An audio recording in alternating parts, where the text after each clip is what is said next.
The Dead by Daylight meta for killers has changed many times over the years, from Ruin to Pop Goes the Weasel to Pain Resonance. But which of these metas were actually the strongest, and did they deserve what nerfs came to them?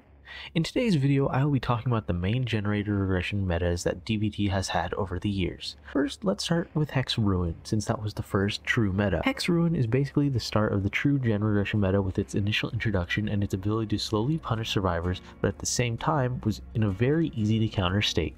Old Ruin used to work that good skill checks would result in losing progress on the generator, and landing great skill checks would result in 0% additional progression. So the intended way to counter this perk was to land only great skill checks. And obviously, most survivors at the time back then that played the game were only playing casually, so hitting great skill checks all the time wasn't really fun for survivors. But DBD players did what they do best and figured out a solution to counter it, and this resulted in gen tapping. Gen tapping is basically tapping the generator for a second and getting little bits of progress bit by bit. This was annoying to say the least, but doing this would result in no skill checks since the time between taps wasn't long enough for a skill check to activate. This perk wasn't very healthy for the meta at the time, since casual players couldn't exactly hit great skill checks too well, but players who played the game a lot could hit great skill checks more reliably. So eventually Ruin got reworked into a new form, but before the rework happened, a new perk entered the meta, and that perk was Pop Goes the Weasel. Pop, I would say, is probably the most healthy and balanced generation perk we've had in the game, due to its requirement and the effect it gave. Pop Goes the Weasel worked that when you hooked a survivor, the perk would activate for 60 seconds. If you kicked a generator in that time, the generator would lose 25% progress. Now, 25% does sound like a lot, and it is, but remember that this only works one time and only under a time limit. This perk would also, of course, work as many times as you could get hooks, just like Pain Resonance. This perk did get a lot of controversy at the time due to its strong effect and received a huge nerf just to the time you have to kick a gen, being reduced down to 45 seconds.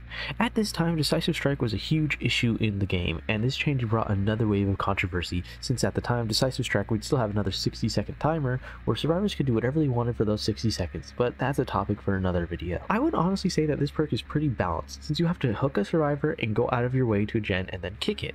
I could see a nerf like 15% plus an additional 10% relative to the current amount, but later it got a much more devastating nerf that ultimately killed the perk for good, but we'll get into that. Eventually, around this time, Ruin got reworks that would automatically regress generators when they weren't being worked on at 200% regression speed. That means that for every 2 seconds a generator isn't being worked on, it would lose 1 charge, and generators take 80 charges to complete at the time. There were 2 strong metas that you could run with these perks, that being Ruin with Hex Undying, and that would make it so that if your Hex was destroyed, it could move multiple times when they're destroyed, as long as the Undying totem is still up, or just moving once when Undying got nerfed. Or you could run Ruin and Pop Goes the Weasel, as this would make it much more consistent and reliable. Like in my other video where I talk about Hex totems are notoriously risky, so having to use a high risk perk like Ruin and a consistent perk like Pop was a match made in heaven. As Pop Goes the Weasel would come in handy when Ruin was taken down, Pop could step up and give some really strong burst regression. Or you could run Ruin, Undying, and Pop Goes the Weasel with some 4th perk if you really wanted it to be overkill. And since when a generator is already regressing, it couldn't be kicked again, this made it so that Ruin and Pop couldn't stack at the same time. Since it's regressing, you couldn't kick and apply Pop, which was very nice and wasn't overkill like a certain meta we have nowadays. Soon, eventually, a new perk entered the meta, with the introduction of the Untitled Chapter and a new form of perk, that being Scourge Hook. Scourge Hook Pain Resonance was brought with the artist, and it's basically a miniature version of Pop Goes the Weasel that will activate instantly when a survivor is hooked on one of the Scourge Hooks. Pain Resonance would also make survivors scream and show their location if they were working on a generator when the perk went off. This perk had perfect synergy with Dead Man Switch, which made it so that when you hook a survivor, if a survivor gets off a generator, it will become blocked for 45 seconds. So the perk would basically work like this. Hook a survivor and activate Pain Resonance. If a survivor was working on that generator, they would get off the gen to scream and it would be blocked for 45 seconds. The regression wasn't as much as Pop or Ruin's, only being 15%, but it gave information alongside the regression and could block generators with Dead Man Switch. This build was quite strong as it basically was 3 perks in one, but it was also extremely easy to counter. Since the survivors only scream when they're on the generator, all survivors would have to do is look at when the survivor is being hooked and get off the generator when the perk went off, which denies the info on where they are. And then because they didn't scream, it wouldn't apply Dead Man Switch. However, most survivors didn't really want to learn how to use their eyes, so this perk was later nerfed in the big day of judgment of patch 6.1.0. 6.1.0, the biggest patch of Dead by Daylight's history that killed many perks and buffed many perks. This is the patch I was talking about. In this patch, Ruin, Pop, and Pain Resonance all got nerfed. Ruin was basically slaughtered in broad daylight in its nerf. Ruin was reworked to only regress at 100% speed, which is the exact same as the killer's base regression speed when they kick a generator. Then, when the first survivor was killed, the perk would instantly deactivate, which meant this perk both hurt other perks if you want to use a gen kicking build, and made it so that you lose your perk if one survivor decides to instantly game end themselves on the hook. Pop was also popped one and was left in a spot just as bad as Ruin. Pop now regressed 20% of its current percentage. That means that if a generator had 50% progress, you could use Pop and it would regress to 10%. But actually, that's not how it's calculated, since in this patch they made it so when you kick a generator it would instantly lose 2.5% of its current amount. So it wouldn't calculate off the 50%, but instead now the new amount, which would be 47.5%, so then it would only regress by 9.5%. This perk became worse to use on the lower percent generators, where the old Pop would just be good at keeping all generators in line from ones that are close to being completed and ones that were just started. Like I said earlier, if it was made to have a flat percentage of about 10 to 15% and then an additional percentage that was scaled off of its current amount, it would be much better and much more fun to use. This nerf made it so that Scourge Hook Pain Resonance would no longer cause a survivor to scream, meaning that its synergy with Deadman Switch was Deadman. This change was honestly unneeded entirely, because it was always intended to be a mini version of Pop Goes the Weasel that instantly activates instead of you having to go out of your way and kick a generator, and it would give some minor info of where they are working on gens. After 6.1.0, it became a better version of Pop, but only due to the fact that Pop went from S tier to C tier, so by default Pain Res wins out.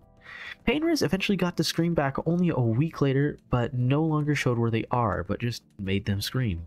Deadman Switch could still activate again due to them screaming, so all you need to do is look at what generator got blocked. So I have to ask, was the nerf even needed if it got fixed a week later and still had the exact same synergy it had before that survivors were complaining about? The perk got nerfed to remove the synergy, only for the synergy to be brought back a week later.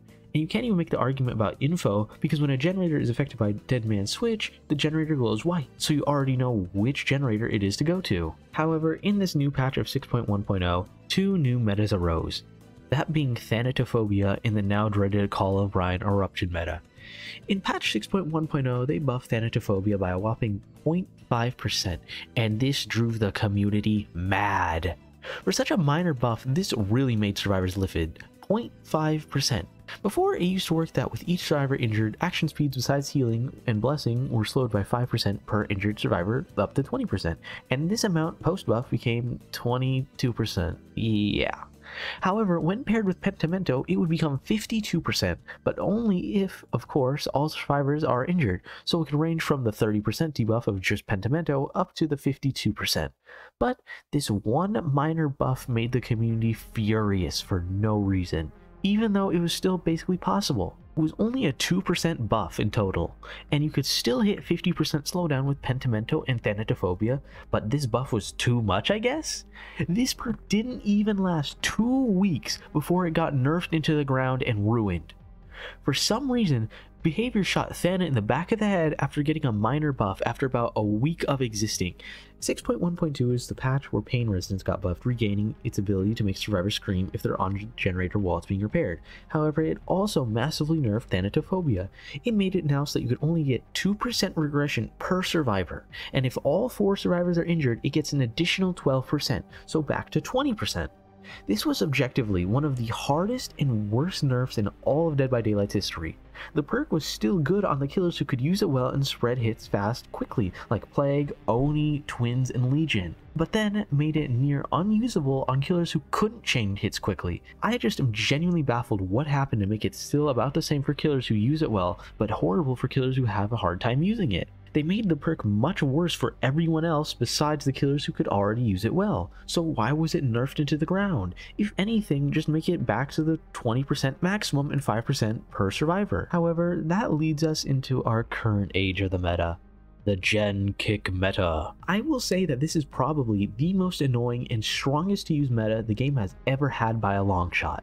Where Ruin was easy to counter since all you needed to do was cleanse a totem, and Pop Goes the Weasel / Pain Res you needed to hook a survivor and then kick a gen, the kick meta can be used at any time, whenever you want. Overcharge, Call of Brine, and Eruption. They're the big three that strikes fear into the players' hearts. Overcharge was the main perk that caught everyone's attention with its new effect of slowly regressing faster and faster up to 400% regression speed after 30 seconds, which means it would regress at a 1-to-1 rate when it finally caps out. This perk was nerfed when it came live to only regress up to a maximum of 200%, and say this is honestly pretty balanced, and I'm fine with it. However, the main meta perk that flew under the radar of everyone and nobody noticed it until it was too late was Eruption. The time for its incapacitation was increased slightly. I had been using this perk a long time before the buff since I was a Nemesis main, but this buff was pretty nice. It wasn't until a few weeks later after the update that a few players realized how strong this perk actually was, and it erupted into the meta everywhere. The new meta was Call of Ryan and Eruption or Overcharge, or maybe all three, but the main duo was Call of Ryan Eruption. It was fast, simple, and gave very strong effects. The combo is quick to activate and very strong to use. Above all else though, is that these perks are consistent, which is why everybody used them and why they're so strong. You don't need a totem that can get cleansed, you don't need to hook anybody, you don't need to have survivors injured. All you needed to do to start this meta was just kick a generator, so it's a low skill floor with low risk but high rewards. Just like boons. This meta was further improved by the introduction of the Knight and his new perk Nowhere to Hide, which revealed survivors' auras near you when you kicked a generator.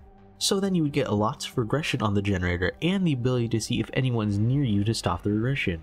So far, Eruption has been nerfed to remove the incapacitation effect and replace it with aura reading, which is fine, but obviously nowhere near as good as how it was.